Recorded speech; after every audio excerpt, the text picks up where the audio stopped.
Hola, ¿qué tal están? Bienvenidos. Mi nombre es José Manuel López García. Hoy es 19 de mayo del año 2019. Psicología social. Les voy a hablar de algunos aspectos de la psicología social en relación con los grupos sociales fundamentalmente. Está claro que la psicología social investiga cómo interactúan y se influyen unos individuos a otros, y no cabe duda de que como somos seres sociales, como ya decía Aristóteles, pues diríamos que nos sentimos bien conviviendo con los demás. Somos seres gregarios, animales racionales sociales. Y esto es verdad. Y no cabe duda tampoco de que no podemos conocer al individuo sin la sociedad, como si fueran individuo y sociedad dos realidades distintas, y realmente no lo son. No son realidades extrañas entre sí.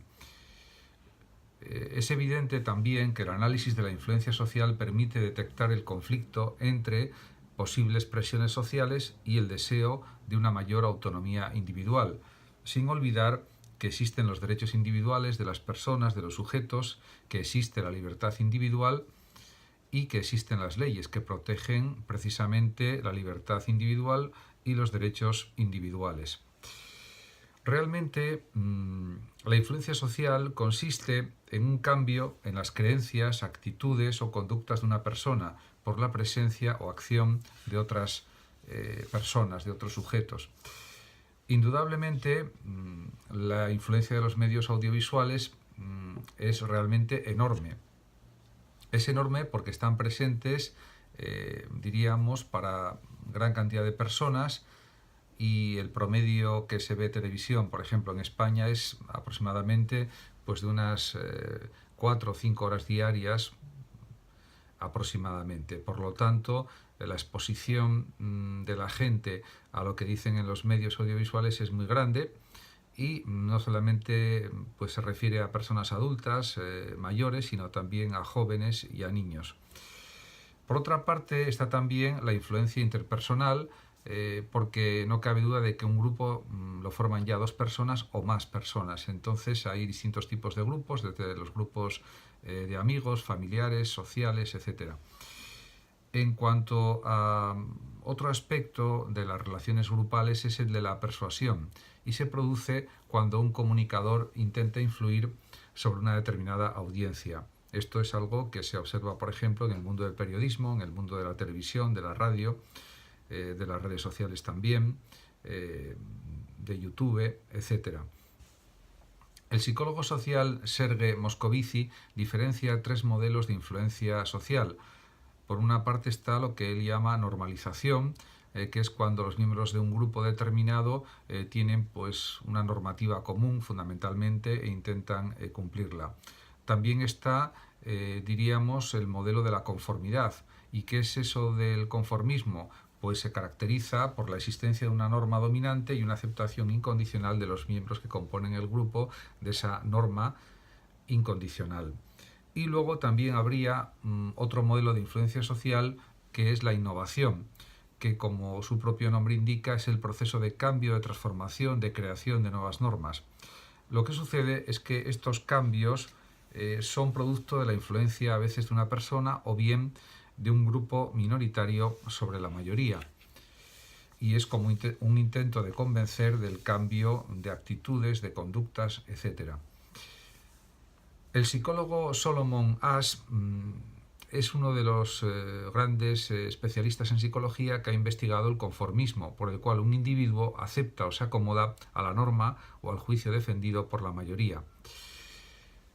Diríamos que esto se puede ver con un experimento que hizo el propio Asch, consistente en poner varias líneas, y una de ellas era considerablemente más corta que las otras. Y se hicieron varios experimentos con grupo de control o con personas individuales, no en grupo, y los resultados del experimento fueron muy clarificadores porque demostraron que la presión social indujo a muchos sujetos a plegarse a las informaciones erróneas del grupo y a decir que esa línea considerablemente más corta era igual de longitud que las otras que eran más largas, simplemente por la influencia de la presión social. En este sentido, los que valoraban la longitud de las líneas de forma individual no cometieron ningún error. Es significativo el experimento. Por otra parte, en relación con el pensamiento grupal, es verdad que pensamos que los grupos toman mejores decisiones que los individuos, o eso puede pensarlo mucha gente, porque están cohesionados y cuentan con miembros especialistas. Sin embargo, se ha comprobado y verificado que hay muchos ejemplos de lo contrario. No necesariamente porque haya un grupo de personas van a tener más razón que una persona en solitario, que razone muy bien, que argumente extraordinariamente bien, etcétera. Por lo tanto, esto hay que tenerlo en cuenta, lo que no significa tampoco que no haya que tener en cuenta pues los pensamientos o los planteamientos de los grupos. Por otra parte, el psicólogo social Irving Janis ha identificado 8 síntomas del pensamiento grupal en relación con errores de los pensamientos de grupo que pueden ocurrir, y el primer síntoma sería la ilusión de invulnerabilidad, y consiste en que muchos grupos desarrollan un optimismo excesivo que les ciega para ver los peligros cuando tienen que tomar decisiones importantes. Otro segundo síntoma de pues un mal funcionamiento, podemos decir, del pensamiento grupal es cuando existe una creencia incuestionada en la moralidad del grupo. Por ejemplo, los consejeros de Kennedy pensaban o consideraban que luchaban contra, diríamos, las fuerzas malignas o las fuerzas del mal del comunismo, y realmente no era así. En realidad, era una creencia equivocada, al menos en parte, en buena parte.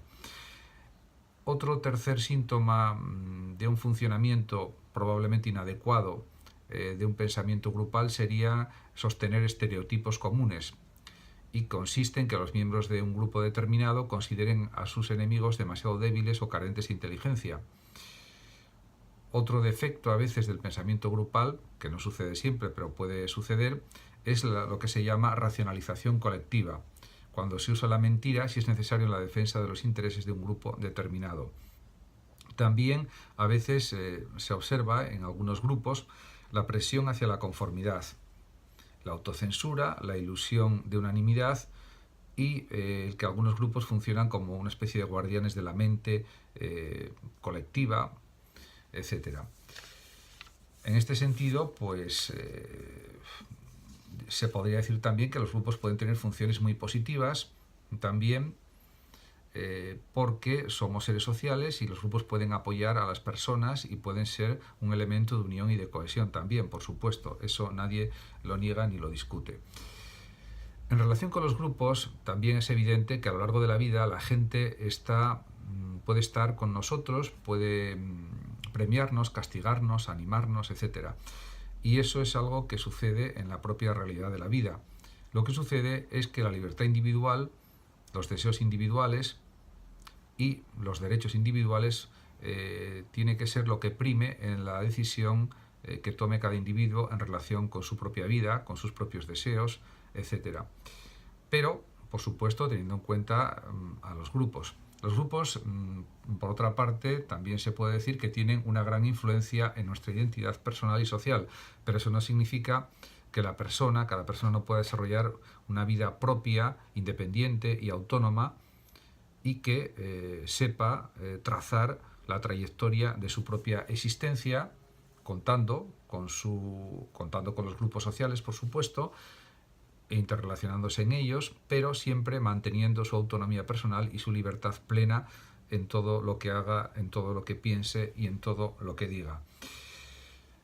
Además, también conviene señalar que mientras unos grupos son flexibles y autocríticos, que eso sería lo lógico en todos los grupos sociales, pero que no sucede siempre, otros, en cambio, ejercen fuertes presiones para que los miembros cumplan las normas.